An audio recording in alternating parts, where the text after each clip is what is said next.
Hello students, good morning. Learn 24 academy में आपका स्वागत है। देखिए स्टूडेंट्स, आज है 3 मई, तो 3 मई का करंट अफेयर्स देखेंगे। और ये जो करंट अफेयर्स है ये आपके सभी प्रतियोगिता परीक्षाओं में समान रूप से उपयोगी है, चाहे आप किसी भी एग्जाम की तैयारी कर रहे हों। और आप सभी जानते हैं कि हमारे द्वारा ये एक आपके लिए एक सीरीज लाई गई है जो क्या है, एक कदम सफलता की ओर आपको ले जाने के लिए अग्रसर है। तो आ जाइए, बिना देरी करे स्टार्ट करते हैं आज का लेक्चर।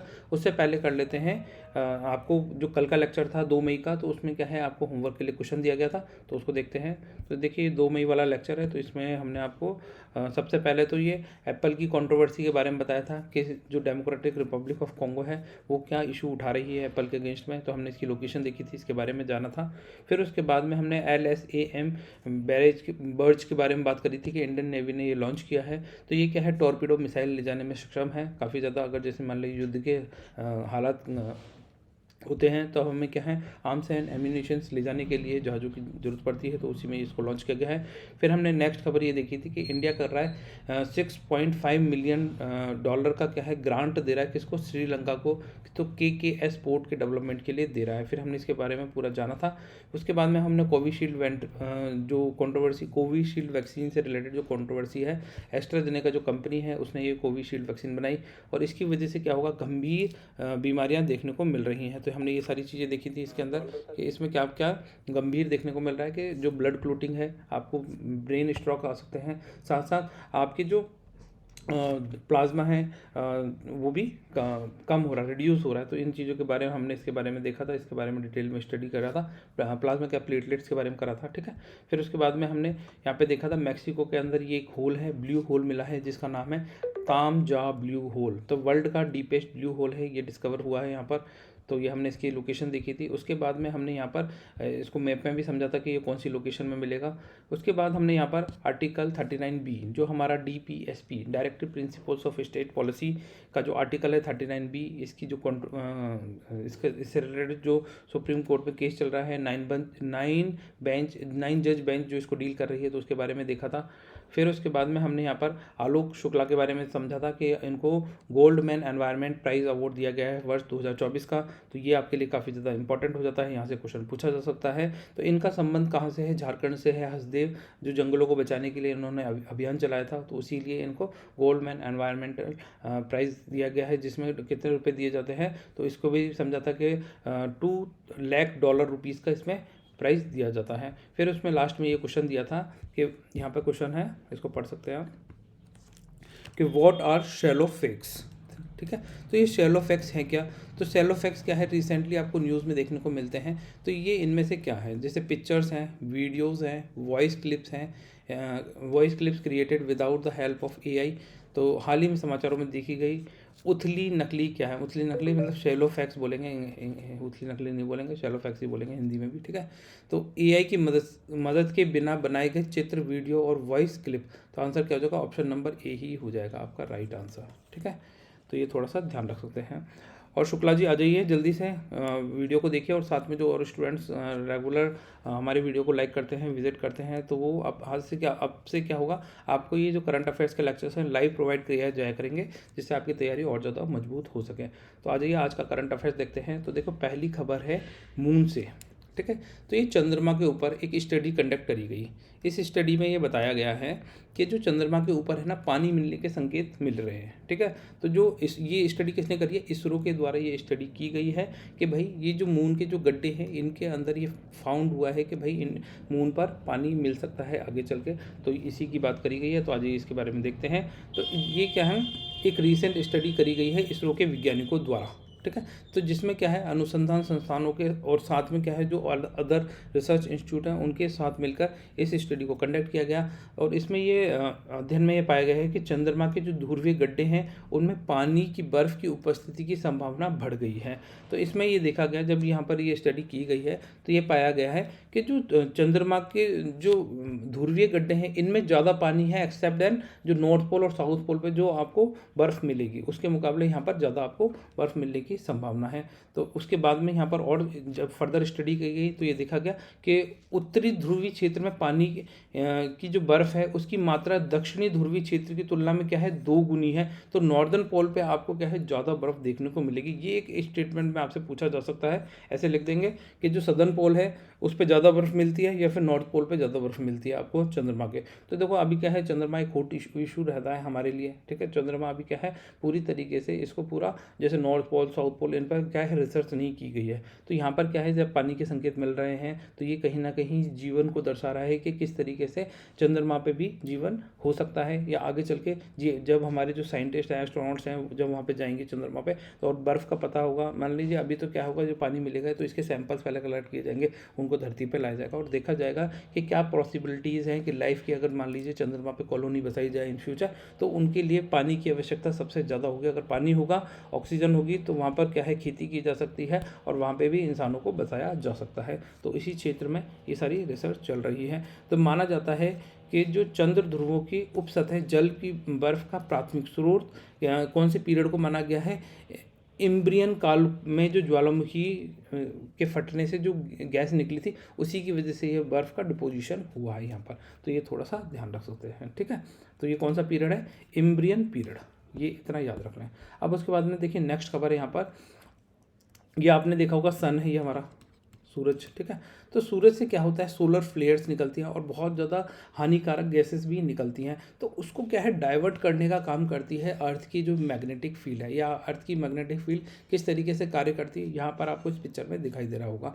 तो यहाँ पर क्या है, ये अभी क्या है जो हमारे साइंटिस्ट हैं नॉर्वेजियन साइंटिस्ट हैं, तो उन्होंने क्या, नॉर्वेजियन ग्रीनलैंड के जो साइंटिस्ट हैं, ठीक है। तो ये ग्रीनलैंड के जो साइंटिस्ट हैं इन्होंने क्या है एक रिसर्च कंडक्ट करी और उसमें ये पाया कि जो ओल्डेस्ट रॉक्स है ग्रीनलैंड के, वहाँ पर क्या है ये सबसे पुरानी मैग्नेटिक फील्ड पता चली है उन रॉक्स के अंदर। मतलब बहुत पुराने रॉक्स मिले हैं और उसके अंदर जो मैग्नेटिक फील्ड है वो ये दर्शाती है कि हम जो जीवन मान रहे थे अर्थ के ऊपर उससे भी 200 अगर मिलियन वर्ष पीछे जाते हैं तो हमें वहाँ तक भी जीवन देखने को मिल सकता है अर्थ पर। ये इस रिसर्च के अंदर ये पता लगाया गया है। तो देखो हमें सबसे पहले तो ये ग्रीनलैंड की लोकेशन पता होनी चाहिए। तो ग्रीनलैंड का है ये, यहाँ पर आप ये देख सकते हैं वर्ल्ड का मैप है, हम इंडिया से जाएंगे तो ग्रीनलैंड के लिए हमें यहाँ जाना पड़ेगा। तो यहाँ पर देखिए एक यहाँ पर ये छोटा सा आइलैंड दिख रहा है, इसका नाम है आइसलैंड, आइसलैंड, और इसका नाम है ग्रीनलैंड, ठीक है। तो ये जो ग्रीनलैंड है, ग्रीनलैंड बोला जाता ग्रीन है पर ये पूरा पूरा किसका है, आइस का बना हुआ है। यहाँ पे बहुत आइस मिलेगी। और आइसलैंड को क्या बोला जाता है, आइसलैंड बोला जाता है, परंतु ये क्या है आइस नहीं है, यहाँ पर ग्रीनरी आपको ज़्यादा देखने को मिलेगी। तो ये बोला जाता है कि ग्रीनलैंड पे ग्रीन नहीं है, वो आइस से ढका हुआ है, और आइसलैंड पे आइस नहीं है, वो क्या है ग्रीनरी से ढका हुआ है। तो इस तरीके से आप इनकी लोकेशन पता कर सकते हैं, ठीक है। मतलब इनके बारे में कभी कभी ऐसे पूछ लिया जाता है ग्रीनलैंड पे बहुत ज़्यादा आपको ग्रीनरी मिलेगी, नहीं वो आइस से ढका हुआ है, पूरा बर्फ़ की ज़्यादा ढकी हुई है जब आप इसको देखेंगे। तो ये देखिए कौन से MIT एंड ऑक्सफोर्ड यूनिवर्सिटी विश्वविद्यालय के जो भूवैज्ञानिक थे उन्होंने ग्रीनलैंड के इसुआ सुपा क्रिस्टल बेल्ट से 3.7 अरब साल पुरानी चट्टानों में पृथ्वी के चुंबकीय क्षेत्र का सबसे पुराना सबूत खोज निकाला है। तो इस स्टडी से यही पता चलता है कि जो हमारी पृथ्वी का जो चुंबकीय क्षेत्र है वो क्या कर रहा है, वो आज का नहीं है, वो बहुत पुराने पीरियड से है। और उससे क्या होता है पृथ्वी पर जो अर्थ है वो जीवन है उसके भी लक्षण यहाँ पे देखने को मिल सकते हैं। जब आप रिसर्च करेंगे तो पाएंगे कि चुंबकीय क्षेत्र क्या करता है, चुंबकीय क्षेत्र सन फ्लेयर जो सूरज से निकलने वाली हानिकारक गैसेस हैं और उसको क्या है डाइवर्ट करने का काम करता है। तो इससे क्या है जो जीवन की संभावना है वो और पुराने पीरियड तक बढ़ जाती हैं, ठीक है। तो ये थोड़ा सा ध्यान रखना है क्योंकि देखो जैसे जैसे हमें ये चीज़ें पता चलेंगी तो उससे क्या होगा हम अपनी अर्थ को और ज़्यादा जानेंगे। तो इसीलिए काफ़ी ज़्यादा इंपॉर्टेंट हो जाता है। अब जैसे मान लीजिए आपसे ये पूछा जाए एग्जाम में आने की संभावना इन ऐसे क्वेश्चनों की थोड़ी सी कम रहती है, परंतु कभी कभी पूछ भी लेते हैं कि भैया अभी हाल ही में ये स्टडी की गई थी तो ये कहाँ की गई थी, तो ये ग्रीनलैंड के अंदर की गई थी। ये थोड़ा सा ध्यान रख सकते हैं, ठीक है। और जो सोलर फ्लेयर्स हैं तो इनसे क्या होता है जो चुंबकीय क्षेत्र है ये क्षेत्र ग्रह को हानिकारक और विकिरण और ब्रह्मांडीय किरणों से बचाने का काम करता है और वातावरण को बनाए रखता है और जीवन के लिए आवश्यक तरल पानी की अनुमति देता है। तो ये कुछ इंटर रिलेटेड बेनिफिट्स हैं। जो हमारी मैग्नेटिक फील्ड है उससे हमें डायरेक्ट बेनिफिट ना मिलकर हमें इनडायरेक्ट बेनिफिट तो मिल ही रहे ना, ये सारी चीज़ें, तो ये थोड़ा सा ध्यान रख सकते हैं। डायरेक्ट भी मिलते हैं परंतु ये इनडायरेक्टली वाला जो चीज़ है ये आपकी ज़्यादा कम की हो जाती है एग्जाम पॉइंट ऑफ व्यू से। अब देखिए यहाँ पे देखो मैग्नेटिक फील्ड को थोड़ा समझने की कोशिश करते हैं। तो देखो हमारी जो, अगर हम अर्थ की एक्सिस की बात करी जाए तो अर्थ क्या है, सीधी ना खड़ी होकर टिल्टेड है, अपनी झुकाव है। तो ये जो झुकाव है कितने डिग्री का है, अगर हम बात करें जैसे मान लीजिए हम यूँ ऐसे ये 90 डिग्री बनाते हैं, ठीक है। तो इससे कितना झुका हुआ है, इससे झुका हुआ है 23.5 डिग्री, 0.5 डिग्री अर्थ अपनी इस पर झुकी हुई है इस तरीके से। तो ये अर्थ का जो ज्योग्राफिकल नॉर्थ पोल की बात करें तो वो ये वाली लाइन कहलाएगी, ये वाली जो लाइन है डॉट डॉट डॉट लाइन है ये ज्योग्राफिकल नॉर्थ पोल है। अगर हम मैग्नेटिक नॉर्थ पोल की बात करें तो क्या geographical north pole magnetic north pole के बराबर है? नहीं, ज्योग्राफिकल नॉर्थ पोल अलग है और मैग्नेटिक नॉर्थ पोल थोड़ा सा नॉर्थ की तरफ ही है, ठीक है। तो ये अर्थ का मैग्नेटिक पोल कौन सा कहाँ पर है, ये वाली जो लाइन दिखा रही है, मैं इसको पेन का कलर रेड कर देता हूँ एक बार जिससे आपको थोड़ा ध्यान रहे, ठीक है। तो ये जो आपको दिखाई दे रहा है ये वाला क्या है, अर्थ का मैग्नेटिक पोल है। और ये जो डॉट डॉट लाइन दिखाई दे रही है ये अर्थ की क्या है, ज्योग्राफिकल नॉर्थ पोल है। और ये जो बीच में आप ये देख पा रहे हैं ये एक तरीके से अर्थ को अगर बीच में मैग्नेट के रूप में रिप्रेजेंट किया जाए तो जो हमारा जो अर्थ का नॉर्थ पोल होगा उसकी तरफ तो मैग्नेट का साउथ पोल होगा, क्योंकि जो मैग्नेट क्या होती है अपोजिट होती है, आपको पता ही है, ठीक है। और जो ये सेंटर में बता रहा हूँ, ठीक है। और बाहर जब नॉर्थ पे जाएंगे तो नॉर्थ पे उल्टा हो जाएगा। तो यह जो अर्थ का जो सेंटर है वहाँ पर क्या होगा, जो साउथ पोल नॉर्थ पोल की तरफ होगा और जो नॉर्थ पोल है वो साउथ पोल की तरफ होता है। और इसी से ये हमारी मैग्नेटिक फील्ड इस तरीके से कार्य करती है, ये थोड़ा सा ध्यान रख सकते हैं। अब आ जाइए नेक्स्ट खबर देखते हैं। तो नेक्स्ट खबर है आर्टिक से। तो आर्टिक कहाँ है, हमारे नॉर्थ पोल पर है, ठीक है। तो ये आर्टिक ओशन है, यहाँ पर क्या है, ये बर्ड फ्लू के केसेस आपको देखने को मिल रहे हैं, ठीक है। तो ये जो बर्ड फ्लू है इसके लिए कौन सा होता है, H5N1, ठीक है। अगर मैं स्वाइन फ्लू की बात करें, स्वाइन फ्लू, ठीक है। तो ये स्वाइन फ्लू है इसके लिए कौन सा होता है, H1N1। ये वायरस स्ट्रेन के नाम होते हैं, H5N1। तो ये कई बार पूछ लिया जाता है कि इसमें से जो बर्ड फ्लू है उसका सिंबल कौन सा है, उसका बर्ड जो वायरस स्ट्रेन कौन सा है। तो H5N1 याद रखना है। इसको H8N1 भी बोला जाता है, ठीक है। H8N1 भी है इसका स्ट्रेन।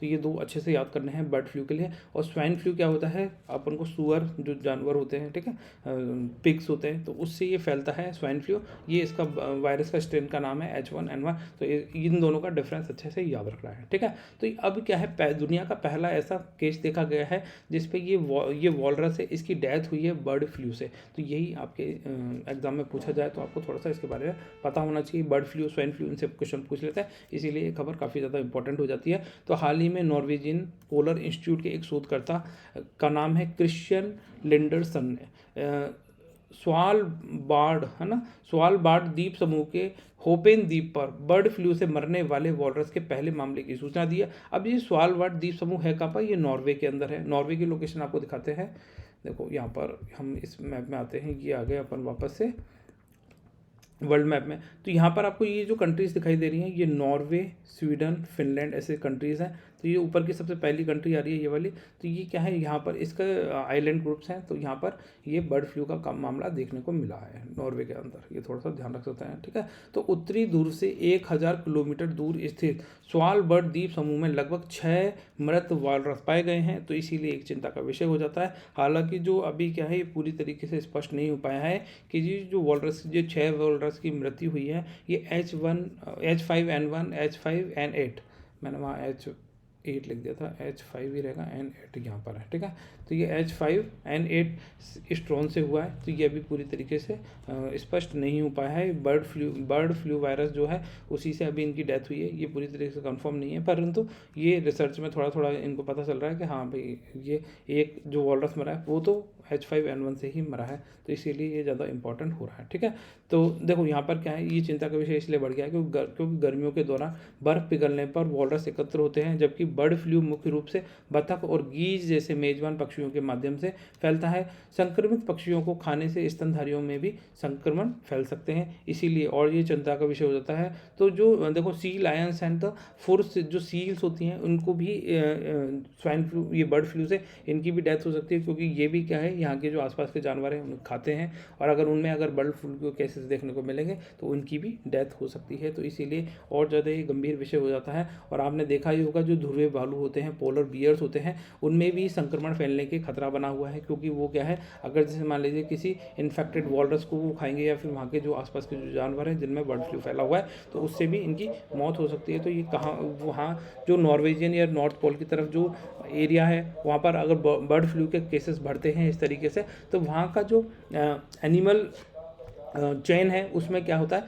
बर्ड फ्लू के फैलने से जो है, अगर मान लीजिए किसी इन्फेक्टेड एनिमल को इंसान खाते हैं तो उसके अंदर भी उनके अंदर भी बर्ड फ्लू फैल सकता है। तो ये काफ़ी खतरनाक बीमारी का रूप ले सकता है। तो इसीलिए पहले से प्रिकॉशंस लेने की ज़रूरत है, इसीलिए ये आर्टिकल आपके सामने आया है। अब देखिए यहाँ पर शारावती प्रोजेक्ट के बारे में हमने 1 तारीख के लेक्चर में देखा था। देखो, कर्नाटका हाई कोर्ट ने फेवर किया है KPCL का, जो टेंडर डिस्प्यूट था उससे रिलेटेड। तो ये Larsen and टुर्बो case, Larsen and टुर्बो जो कंपनी है, उन्होंने क्या हुआ, यहाँ पर ये कर्नाटका हाई कोर्ट में गए और उन्होंने केस किया कि भैया जो शारावती प्रोजेक्ट है इसके अंदर क्या है, अनियमितताएं बरती गई हैं। तो देखिए, ये जो 1 तारीख का हमारा न्यूज़पेपर था, तो यहाँ पर ये हमने 1 तारीख का जो न्यूज़पेपर कवर किया था, तो उसमें पहली खबर यही थी कि Sharavati pumped storage power project से रिलेटेड थी। तो ये प्रोजेक्ट किसको दिया गया है, मेघा इंजीनियर इंफ्रास्ट्रक्चर लिमिटेड को दिया गया है ना। तो ये क्या है, एक हैदराबाद बेस्ड कंपनी है, तेलंगाना में है। हैदराबाद क्या है, कैपिटल है तेलंगाना की। तो Megha engineer infrastructure limited company को ये प्रोजेक्ट दिया गया है। तो इसमें क्या है, ये 2000 मेगावाट का प्रोजेक्ट है। तो यहाँ पर ये केस क्या है, लार्सन एंड टुर्बो ने ये कही है कि भैया ये जो शारावती रिवर है, ये जो बह रही है, ठीक है, हमने यहाँ पे लोकेशन भी देखी थी, काफ़ी चीज़ें इसको डिस्कस करी थी।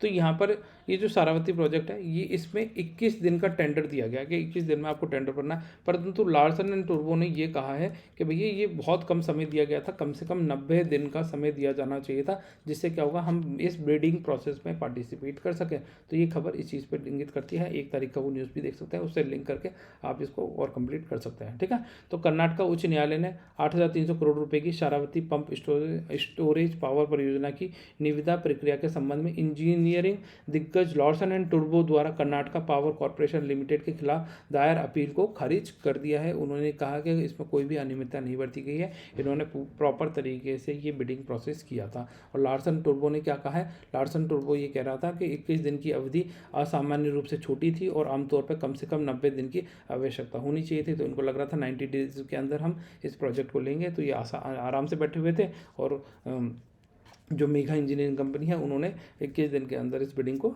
जीत लिया। तो ये थोड़ा सा ये ही केस है, ठीक है, टेंडर से रिलेटेड। तो यहाँ पर ये टेंडर से रिलेटेड नहीं है, एग्जाम में कुछ शारावती प्रोजेक्ट आपसे पूछा जा सकता है, कहाँ पर लोकेटेड है, कौन से राज्य में है, तो कर्नाटका में है। इस रिवर के बारे में पूछा जा सकता है, कौन सी साइड बहती है, तो वेस्ट फ्लो रिवर है ना। तो ये थोड़ी सी चीज़ें आपको याद रखनी है। देखो, क्वेश्चन डायरेक्ट भी नहीं आते, कुछ क्वेश्चन डायरेक्ट पूछे जाते हैं, पर ज़्यादातर क्वेश्चन कैसे पूछे जाते हैं, इंटर रिलेटेड पूछे जाते हैं, उनसे रिलेटेड खबरें पूछी जाती हैं। अब देखिए नेक्स्ट खबर है, ये इंडियन, आपको ये इंडिया दिख रहा है, हमारा भारत देश महान, ठीक है, ये इंडिया दिख रहा है। तो इंडिया में ये इंडियन ओशियन, अगर नीचे हम बात करें तो इंडियन ओशियन क्या हो रहा है, ये गर्म हो रहा है ना। ये काफ़ी तेज़ी से ये गर्म होता जा रहा है। तो इसी पे ये खबर है, ये स्टडी एक रिपोर्ट पब्लिश हुई जिसके अंदर ये बात बताई गई है कि जो इंडियन ओशन है वो बहुत ज़्यादा तेज़ी से क्या है, गर्म हो रहा है। तो ये एक चिंता का विषय है। तो इसके बारे में ये डिस्कस किया गया है कि अगर इसी तरीके से अगर इंडियन ओशियन गर्म होता रहा, तेज़ी से गर्म होता रहा, तो 2020 से 2021 के बीच में जो टेम्परेचर है वो बढ़ के कितना हो जाएगा, 1.7 डिग्री सेंटीग्रेड से 3.8 डिग्री सेंटीग्रेड तक खतरनाक रूप से ये हमारा ओशियन गर्म हो सकता है। तो इसको रोके जाने की ज़रूरत है। ये जो हिंद महासागर बेसिन है, इंडियन ओशियन बेसिन है, ये अगर इस तरीके से तेज़ी से गर्म होता रहा तो इसी पे चिंता जताई गई है। ये रिसर्च किसने की है, मौसम विज्ञान IIT पुणे के द्वारा ये इस रिसर्च को कंडक्ट किया गया, IITM के द्वारा इसको कंडक्ट की गई है इस रिसर्च को। अगर देखिए अब जिस तरीके से मौसम जलवायु का प्रभाव ये गर्म हो रहा है, तो इसका प्रभाव क्या क्या देखे जा सकते हैं। तो सबसे पहला तो गंभीर मौसम की घटनाएं और आवृत्ति और फ्रीक्वेंसी में बहुत ज़्यादा आपको ये तेज़ी दिखी जा सकती है। जैसे मान लीजिए टाइफून्स है ना, टॉर्नेडोज जो आते हैं, ये इनकी जो तीव्रता है ये काफ़ी ज़्यादा तेज़ हो जाएगी और उसकी वजह से जो जान माल की हानि है वो भी और ज़्यादा तेज़ हो सकती है। फिर दूसरी बात ये कहता है, लंबे समय तक चलने वाली समुद्री गर्म लहरें प्रति वर्ष वर्तमान 20 दिनों से बढ़कर कितने 220 से 250 दिनों तक ये हो सकती है ना। फिर तीसरी खबर है यहाँ पे, हिंद महासागर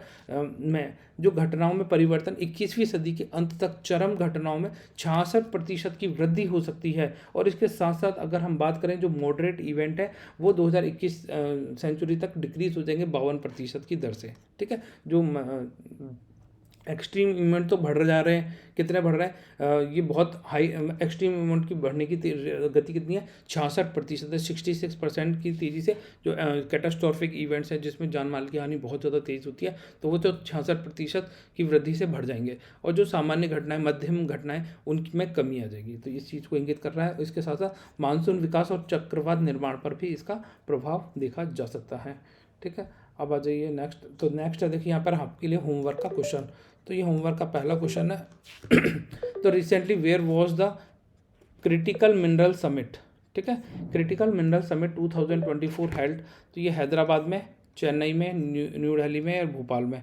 तो आपको बताना है कि हाल ही में जो क्रिटिकल मिनरल समिट 2024 कहाँ आयोजित किया गया है, हैदराबाद, चेन्नई, नई दिल्ली या भोपाल के अंदर। फिर नेक्स्ट क्वेश्चन है आपके लिए question number 2, Which state educational department recently released the guideline for elimination of corporal punishment, GECP। ठीक है, तो ये हमने देखो बहुत डिस्कस किया था इसके बारे में। जो कॉर्पोरल पनिशमेंट है, जो स्कूलों के अंदर बच्चों की पिटाई विटाई कर दी जाती है टीचर्स के द्वारा या फिर जो स्कूल एडमिनिस्ट्रेशन है उनके द्वारा बच्चों के ऊपर जो पनिशमेंट के नाम पर उनके साथ में मारपीट की जाती है, तो उस चीज़ को रोकने के लिए ही ये कौन सी सरकार ने ये गाइडलाइन इशू की है। ठीक है, तो ये तेलंगाना ने करी थी या महाराष्ट्र ने करी थी, गुजरात ने करी थी या तमिलनाडु के द्वारा इस तरीके का ड्राफ्ट नोटिफिकेशन इशू किया गया है। और ये गाइडलाइन इशू की गई है कि ये जितना भी एडमिनिस्ट्रेशन है, स्कूल प्रशासन है, इसके लिए जो जो इवेंट किए जाने हैं वो सारे इवेंट कंडक्ट कराए जाए कि भैया ये इस तरीके से कोई भी कॉर्पोरल पनिशमेंट नहीं दी जाएगी, बच्चों के साथ में कुछ भी भेदभाव नहीं किए जाएंगे, उनके साथ कोई मारपीट नहीं की जाएगी, किसी भी प्रकार की उनको दंड नहीं दिया जाएगा जिससे उनको कोई नुकसान पहुंचे। क्योंकि इस तरीके के दंड जो बच्चों को दिए जाते हैं उससे क्या होता है, उनका शारीरिक और मानसिक विकास अवरुद्ध होता है। ठीक है, मेंटल एंड द फिजिकल जो उनका डेवलपमेंट है वो क्या है, हैम्पर करता है, इफेक्ट करता है। इसीलिए ये इस तरीके से एक गाइडलाइन इशू करी गई है, इनमें से कौन सी सरकार के द्वारा। और देखिए ये काफ़ी ज़्यादा इंपॉर्टेंट हो जाता है, इस तरह के क्वेश्चंस आपको एग्जाम में देखने को मिलते हैं। इसको इंपॉर्टेंट मार्क कर लें, ये आपको आप किसी आगे फर्दर एग्जाम में इसको देख सकते हैं। तो फिर स्टूडेंट देखिए मिलते हैं नेक्स्ट लेक्चर में। और देखिए शुक्ला जी, आप बहुत अच्छे आंसर लिख रहे हैं, आप आंसर लिखते रहिए और साथ साथ और भी बच्चों को मोटिवेट करिए। देखिए जो भी बच्चे आंसर देंगे मैं उनका यहाँ पर नाम लिया करूँगा, जिससे क्या होगा उनको भी मोटिवेशन मिले। तो फिर स्टूडेंट मिलते हैं नेक्स्ट लेक्चर में, तब तक के लिए बाय। आप सब लोग खुश रहें।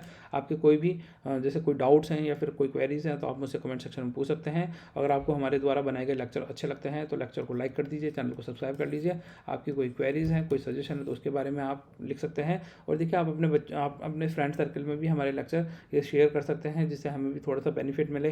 देखो व्यूज़ आएंगे तो हमें भी अच्छा लगता है कि हम और ज़्यादा अच्छे से कंटेंट लेकर आएँ। ठीक है, तो ये हमें आपका साथ चाहिए। जो भी स्टूडेंट हैं कर सकते हैं आप लोग, आप दुनिया बदल सकते हैं, आप देश बदलने आए हैं, है ना। अपना भविष्य तो आप बदल ही लेंगे आराम से अगर इसी तरीके से आप अपनी तैयारी करते रहेंगे। ठीक है, देखो कभी भी हार नहीं माननी है, अपने आप पे हमेशा विश्वास रखना है। जब आप अपने खुद पे विश्वास रखेंगे तो आप एक दिन जो अचीव करना चाहते हैं वो ज़रूर अचीव करके रहेंगे। तो ये हमारी तरफ से आपके लिए एक प्रयास है जिसमें आपको करंट अफेयर्स के वो टॉपिक कंप्लीट कराए जाएँ जिससे आपकी तैयारी और ज़्यादा मजबूत हो सके। बहुत डीप रिसर्च करके ये लेक्चर्स बनाए जाते हैं जिससे आपकी तैयारी और ज़्यादा एनहेंस की जा सके। तो फिर स्टूडेंट मिलते हैं नेक्स्ट लेक्चर में, तब तक के लिए बाय। आप सब लोग खुश रहें, अपना ध्यान रखें,